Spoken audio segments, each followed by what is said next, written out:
Hello, welcome to the Wire Podcast, a podcast that provides the best content about all things sports. I'm Ryan McCrary, and on today's episode, I'm going to start by talking about the recent sports betting controversy involving Los Angeles Dodgers superstar Shohei Ohtani and his interpreter Ippei Mizuhara. This is a wild story, so I'm going to break down all of the details and everything we know about the story up to this point. After that, I'm going to talk about March Madness a little bit, break down everything that has happened within the first two rounds of this year's NCAA Tournament, and then to conclude this episode, I'm going to break down the top championship contenders within the NBA this season, including the Boston Celtics, the Denver Nuggets, the Los Angeles Clippers, and the Milwaukee Bucks. And I'll also talk about a few teams that I feel are underrated when we talk about championship contenders in the NBA. That's what we have on tap for today's episode. I hope you're excited. I know I am, and let's go ahead and dive right in.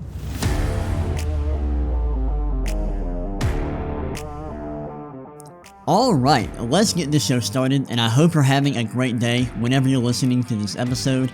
We've got a wild story to start off the show. We're going to be talking about the recent sports betting controversy involving Los Angeles Dodgers superstar Shohei Ohtani and his interpreter Ippei Mizuhara. This is a crazy story, and basically what is happening is there is this weird situation where apparently, according to Shohei Ohtani and his team, his interpreter Ippei Mizuhara has allegedly been stealing money from Shohei Ohtani's bank accounts to bet on sports. And I'm going to read the beginning of a CBS article titled, "Shohei Ohtani Gambling Scandal Explained. Everything we know after Dodger star breaks silence." And this is an article written by Matt Snyder. I'm going to read this so we know everything that has happened so far, and so we can kind of get a look at what the details are of this story. So let's go ahead and get into this. Quote, Shohei Ohtani's lawyers say the Dodgers superstar has allegedly been the victim of massive theft, reportedly accusing his now former interpreter Ippei Mizuhara of taking funds from Ohtani to use for illegal gambling. And I want to step in here. Ippei Mizuhara has been working with Shohei Ohtani for forever, going back to his days with the Los Angeles Angels, and they are best friends, almost like brothers. They are very close. So I wanted to give you some further context with this story. Alright, let's get back into this article. ESPN reports that at least $4.5 million in wire transfers were sent from Ohtani's bank account to a California bookmaker who was under federal investigation. Mizuhara, Ohtani's longtime interpreter and friend, was fired by the Dodgers on Wednesday. MLB formally launched an investigation into the allegations surrounding Ohtani and Mizuhara on Friday, and Ohtani broke his silence Monday, denying that he had placed any bets or had any knowledge of Mizuhara's gambling. Mizuhara spoke with ESPN last week, originally claiming that Ohtani was paying off his gambling debts. He changed his story a day later, however, to say Ohtani was unaware of the payments. The reversal from Mizuhara, who was in Seoul, South Korea, with Ohtani and the Dodgers as they opened the 2024 MLB regular season this week, came after he addressed the Dodgers following their season-opening win against the Padres. Per ESPN, Mizuhara apologized to the team about the news and said he has a gambling addiction. The Dodgers were told Ohtani had covered his debts, but Ohtani's camp says this clubhouse meeting was the first time Ohtani learned that there was money missing from his bank account. Hours later, Mizuhara changed the story to ESPN. The Dodgers fired him, and Ohtani's lawyers issued a statement saying Ohtani was a victim of theft. Mizuhara, who had worked closely with Ohtani since he came to MLB in the 2018 season, claimed to ESPN that he had never bet on baseball. Diane Bass, a lawyer for the alleged bookmaker, backed that claim to the Associated Press. Sports betting is not legal in California, though, and illegal gambling on any sport violates MLB rules. Mizuhara's problems mounted on Thursday as ESPN reported that Ohtani's representatives have asked law enforcement to investigate the alleged theft. Additionally, the AP has reported that the Internal Revenue Service says Mizuhara and the alleged bookmaker are now being investigated by the agency. And then the article goes on to explain everything that we need to know about the ongoing scandal. I'm going to stop reading this here because we've already been reading this for a long time. This is a wild story. This is insane. Like, the details here are crazy. So, apparently, according to this CBS article, Shohei Ohtani and his team are accusing his interpreter of stealing money from Shohei Ohtani's accounts. $4.5 million, according to this article, which the interpreter allegedly used to pay off his debts. There's a little bit, this is kind of fishy because it's kind of impossible to steal this much money from somebody else's bank accounts without them knowing. So Shohei Ohtani and his team want us to believe that he is really dumb and is really bad at handling his money, or the people that he has put in charge of his accounts are really bad at doing their jobs. Now, my dad is involved in banking. We were talking about this a little bit, and he was like, this doesn't make any sense. Like, you cannot steal this much money from someone else's account without a lot of work, like without having a lot of information, without confirming a lot of information like your identity. So that's a little bit fishy. And the fact that the interpreter's story is changing or has changed since this was originally brought to light is fishy as well. It almost seems like perhaps Shohei Ohtani was betting on sports and is using his interpreter as the fall guy. Maybe that's possible. I have heard some people say that this isn't likely, so who knows, but based on what I just read, that it seems like that might be the case. And apparently, I read somewhere that it would be illegal for Shohei Ohtani to pay off the interpreter's debts if he did in fact do that, if that's the truth. But yeah, this is a very interesting situation, a wild story. I don't know what will happen to Shohei Ohtani if it is confirmed that he is the one who was placing these bets, because apparently the bets that were placed were under his legal name, which is kind of insane. And of course, the bookmaker that the bets were placed with is illegal, and it's not legal to place bets on sports in California, so that's another wrinkle. This is a wild story. We don't really know what the truth is so far.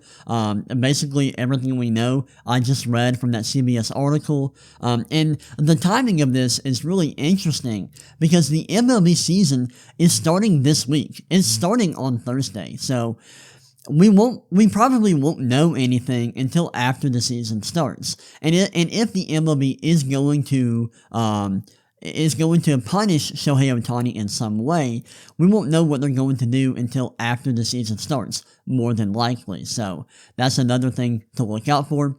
This is a very interesting situation. There are other people that probably know more about the story and know more about the ins and outs of betting on sports and accessing other people's bank accounts, so they will be able to tell you more about the story than I will, but yeah. This is a wild story. I had to bring it up. It's one of the biggest stories in sports recently, so a very interesting story. I can't wait to see how this plays out. Very fishy and very, very interesting. Next up, I'm going to talk about March Madness, but before I do that, I'm going to take a break, and I will be right back in just a second. Alright, I am back. Now we can talk a little bit about March Madness and what has happened during the first two rounds of this year's NCAA Tournament. The tournament has been a lot of fun. I've really enjoyed it. I've heard some people say that it's been boring, and I could not disagree more.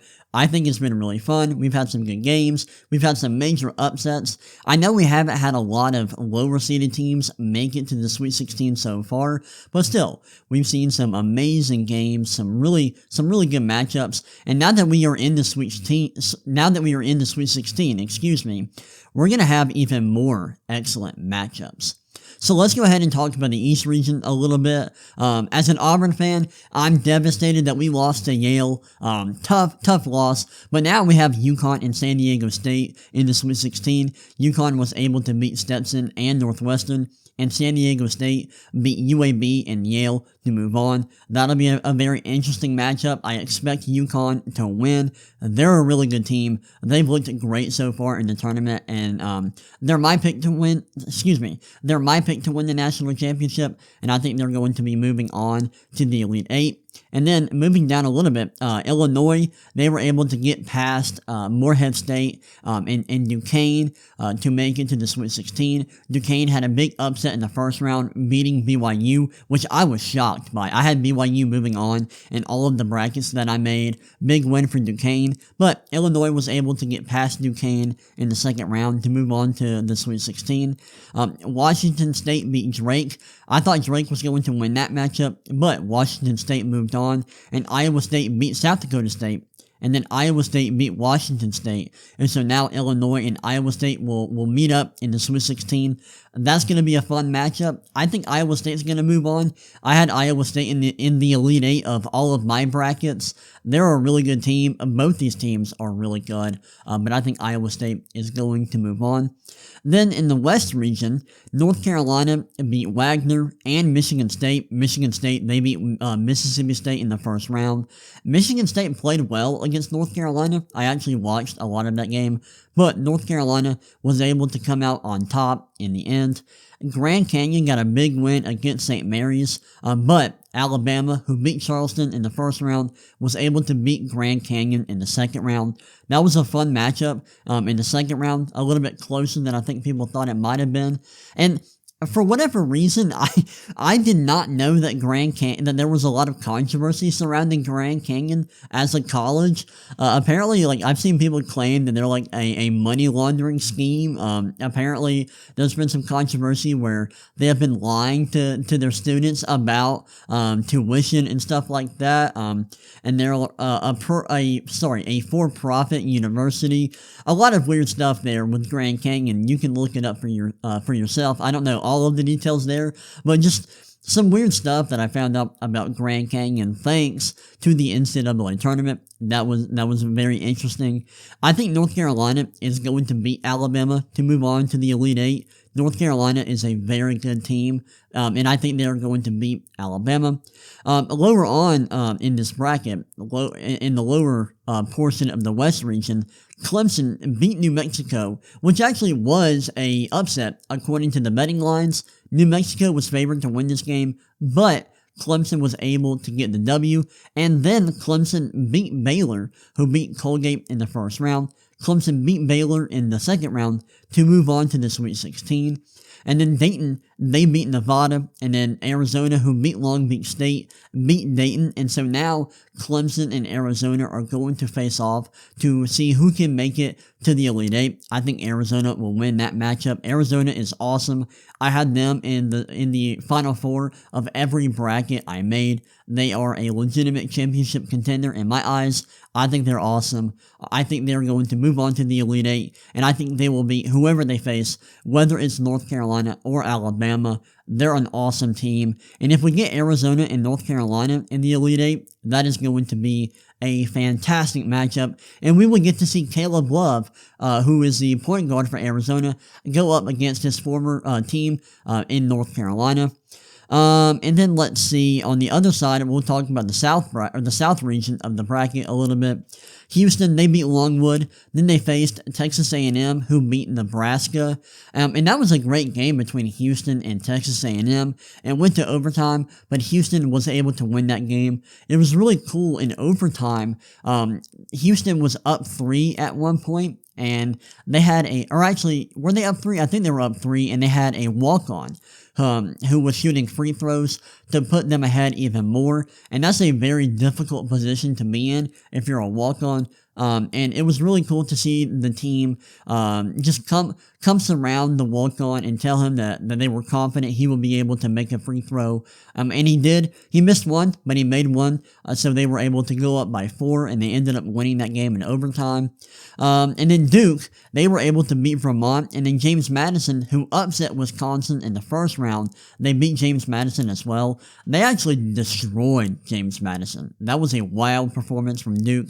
They looked amazing in that game. Houston-Duke is going to be a fun game. I think Houston is going to win that game and move on to the Elite Eight, but that is a fun matchup between two teams that I believe can win the national championship, so that's an excellent matchup. And then moving on, NC State, they beat Texas Tech in the first round. They're just on a roll right now. And then Oakland got a big upset victory against Kentucky. That was a fun game. A lot of offense in that matchup. And we saw a guy, is it Jake? I think Jake Gokel, a sharpshooter for Oakland. He went off against Kentucky, and he's a fun player because he doesn't shoot inside the arc. He shoots primarily three-pointers, and he's a very good shooter. Now, NC State was able to beat Oakland in the second round. That was a fun matchup that went down to the wire. I think that game went to overtime, if I remember correctly. But NC State was able to come out on top in the end to move on to the Sweet 16. And then moving on, Colorado, they beat Florida after winning the play-in game versus Boise State. I had that upset picked in my bracket. And then Colorado faced Marquette, who beat Western Kentucky in the first round. Marquette was able to beat Colorado. It was a close matchup, but Marquette came out on top in the end. And so now NC State and Marquette are going to face off in the Sweet 16. I think Marquette is going to win this game and move on, and I think they will end up facing Houston in the Elite Eight, and I think Houston will win that game to move on to the Final Four. I want to go back a little bit. I feel like I didn't say who I thought would win versus UConn and Iowa State, which I think will be the matchup in the Elite Eight. In that matchup, I do expect UConn to win to make it to the Final Four. I think UConn is winning it all, and I had them making it to the Final Four in all of my brackets. I wanted to go back real quick because I didn't think I predicted a winner of that game, but I wanted to go back and do that real quick. Now we can move on to the Midwest region. Purdue, they beat Grambling State, and then they beat Utah State, who beat TCU in the first round. And so Purdue is in the Sweet 16. And then Gonzaga, they beat McNeese State. And then Gonzaga destroyed Kansas, who had a very close matchup with Samford in the first round. And that game had a crazy ending. Samford was down big in that game. They were able to come back, and there was a very controversial call at the end of that game where Samford blocked a shot on a fast break, but the refs kind of screwed them a little bit, called a foul on a play where it was a very clean block, and at that point, Samford was down one, so Kansas got 2 free throws, made them both, and then Samford got the ball back down 3, but they weren't able to tie the game. Kansas moved on, but Gonzaga destroyed Kansas in their second round matchup, winning by, I can't remember the margin of victory, but they destroyed Kansas. It was a dominant victory for Gonzaga, and in a down year, they're still able to make it to the Sweet 16. And that's what Mark Few does, their head coach. He's an excellent head coach, and now we're going to see Purdue and Gonzaga face off in the Sweet 16. That will be a very fun matchup. I do believe Purdue is going to beat Gonzaga, but don't sleep on Gonzaga. They're on fire right now, and they looked excellent against Kansas. Moving on, Oregon upset South Carolina in the first round. I did not see that coming. I thought South Carolina was going to win that game. And then Creighton beat Akron, and then Creighton was able to just move on past Oregon in the second round. That game went to double overtime. It was a very close matchup. Creighton was able to destroy Oregon in the second overtime. They were dominant in that overtime period and were able to win by double digits, but it was a very close game, and both teams played extremely well, but Creighton was able to move on past Oregon to make it to the Sweet 16, and then Texas was able to beat Colorado State in the first round. They played really well in that game, and Tennessee beat St. Peter's. Then Tennessee got a very close victory against Texas. Texas was almost able to pull off the upset, but Tennessee moved on, and now Creighton and Tennessee will face each other in the Sweet 16. That's going to be a very fun matchup.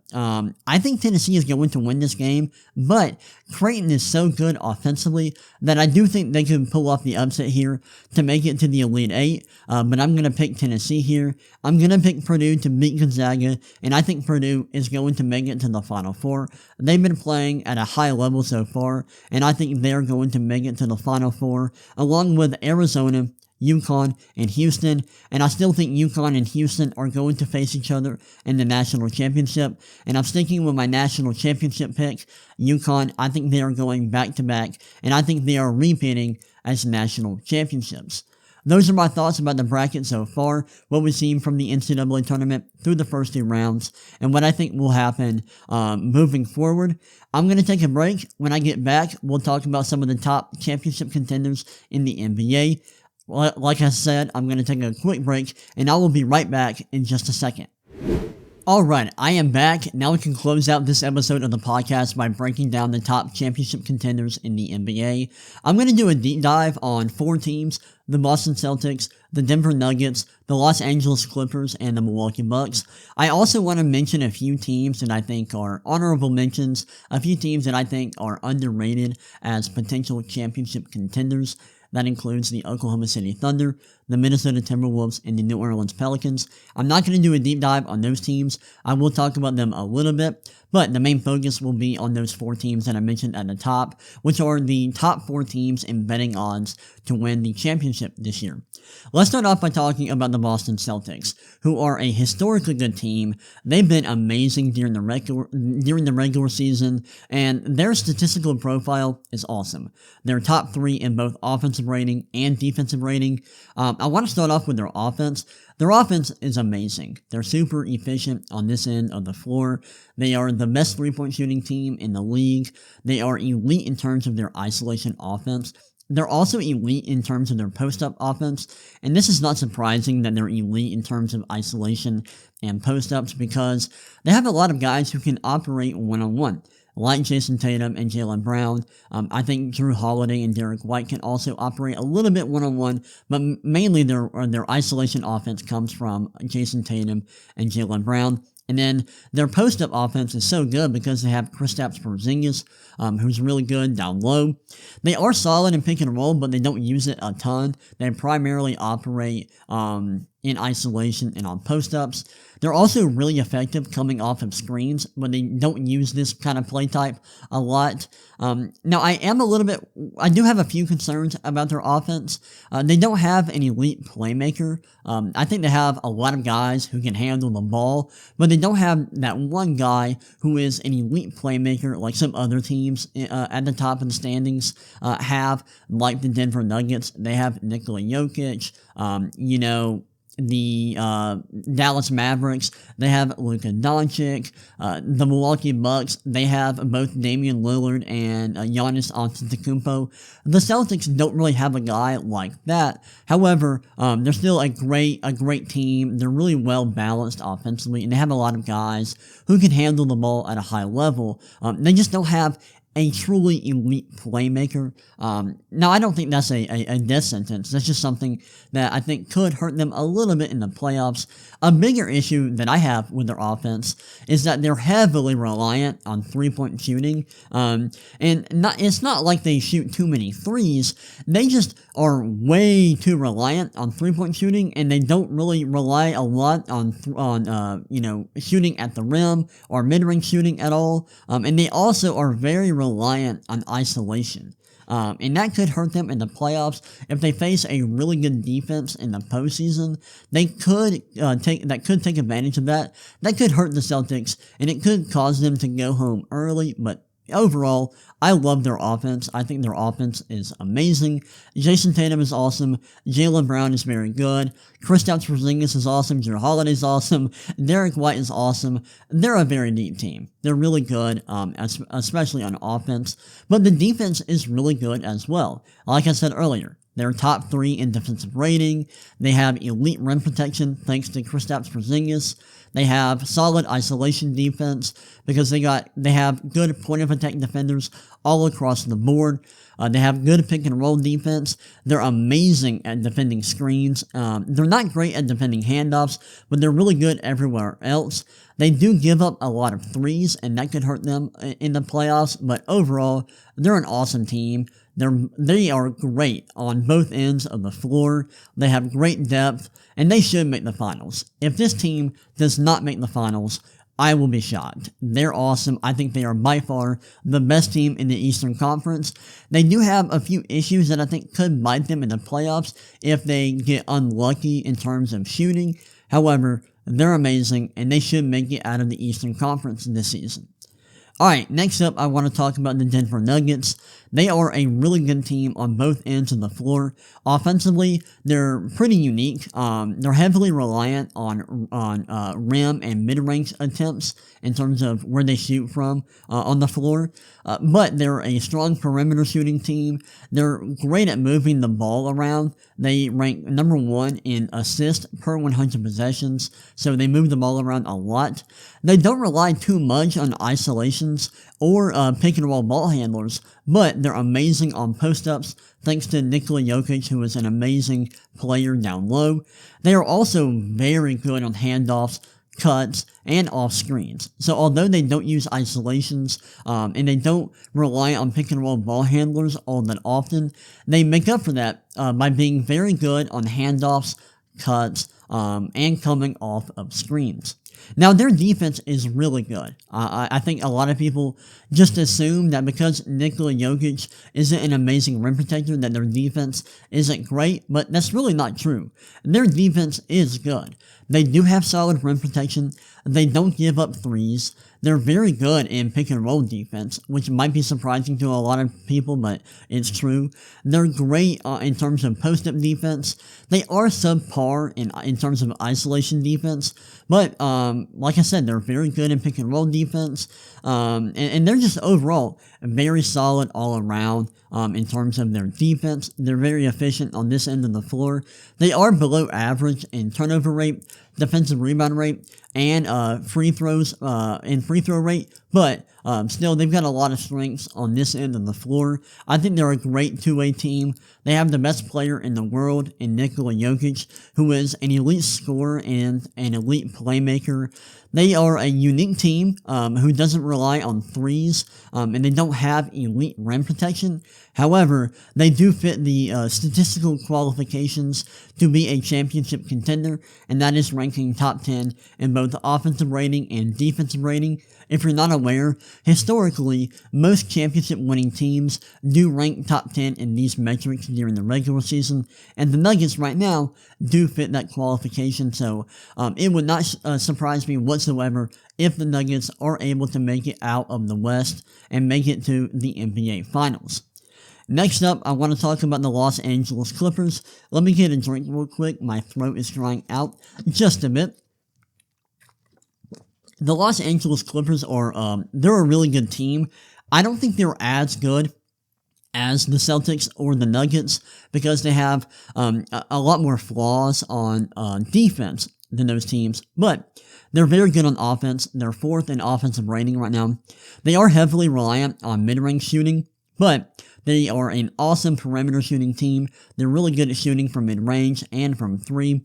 They have the best isolation offense in the league, which is not very surprising considering who is on their team. They've got Kawhi Leonard, Paul George, James Harden, like a lot of good isolation players. They don't use pick and roll that much, but they are effective with it when they use it. They are also really good on cuts and really good off screen, so overall, their offense is amazing. I do worry that at times they can be a little bit too reliant on isolations and mid-range shooting, but still, their offense is very good. Now, their defense leaves a lot to be desired, in my opinion. They are just 19th in defensive rating. They're solid at limiting limiting shot attempts at the rim and from behind the arc. And they have solid pick and roll defense, but their isolation defense is really bad, and they're pretty average at defending screens. They are awesome against handoffs, though, which is good. They're a great regular season team. They're a strong offensive unit, but like I said earlier, I think they're a little too reliant on isolations and mid-range shooting. There's nothing special about their defense, and I'm worried about their rim protection plus their big rotation. Their rotation of big men is just a bit thin, in my opinion, and I don't think their rim protection is all that great. And teams like the Denver Nuggets and the Oklahoma City Thunder, I think, will be able to take advantage of that. Alright, the last team I wanted to do a deep dive on is the Milwaukee Bucks, who are a very fascinating team, in my opinion. I want to start off by talking about their offense. They rank 5th in offensive rating. They're very reliant on threes, and they don't take a ton of shots at the rim. They're very good at shooting across the board. Their shooting percentages across the board are really good. They're solid in isolation offense. They're elite with pick and roll ball handlers, which isn't surprising considering they have Damian Lillard. They're very effective on handoffs.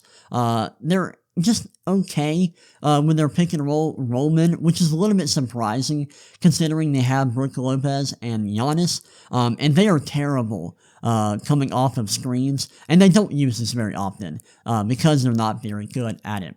And on their defense is really weird because they rank just 16th in defensive rating, but they're very good at limiting shot attempts at the rim and from three-point range. Their scoring efficiency on defense is pretty good. They rank 9th in effective field goal percentage allowed on defense. They're good at grabbing defensive rebounds and limiting free throws, but they are terrible at forcing turnovers. They don't force turnovers very often, and there are some red flags when you look at how they operate, and when you look at how effective they are versus certain play types. They're terrible in terms of their isolation defense, and they are terrible at defending pick and roll ball handlers, which I think is a big reason why their defensive rating is so average. They are very good against pick and roll rollmen, and they are average to subpar versus handoffs and coming off of screens, which is another reason why I think their defense is average in terms of overall efficiency. But they do some small things at a very high level on this end of the floor, in terms of grabbing defensive rebounds and limiting free throws. But when you look at their play types and how they operate on defense, there are some major red flags here. But overall, I think the Bucks are a really talented team who has been a bit underwhelming this season. They do have a strong, balanced offensive attack with elite talent from when you look at, they have Damian Lillard, Giannis Antetokounmpo, Chris Middleton, and Brook Lopez. They have a weird defensive profile with average overall efficiency, but fairly good numbers in a lot of areas. I do think that being bad defending isolations and pick and roll ball handlers could kill them in the postseason, though, and it's a big reason why I don't think they're coming out of the Eastern Conference. And if they do make the NBA Finals, I would be pretty surprised. Now, there are a few honorable mentions that I wanted to talk about. First being the Oklahoma City Thunder. I actually made a video breaking down the Thunder recently. I think that came out a few weeks ago. They're a great team. They're awesome. I think they could make a deep run in the playoffs. And if they made it to the NBA Finals, I wouldn't be all that surprised. I do expect the Denver Nuggets to represent the Western Conference in the NBA Finals, but the Thunder are really good. I know they're young, I know they're inexperienced, but still, they're great on both ends of the floor, and I think they are being very underrated as a championship contender. Another team that I like a lot is the Minnesota Timberwolves. They are excellent on defense.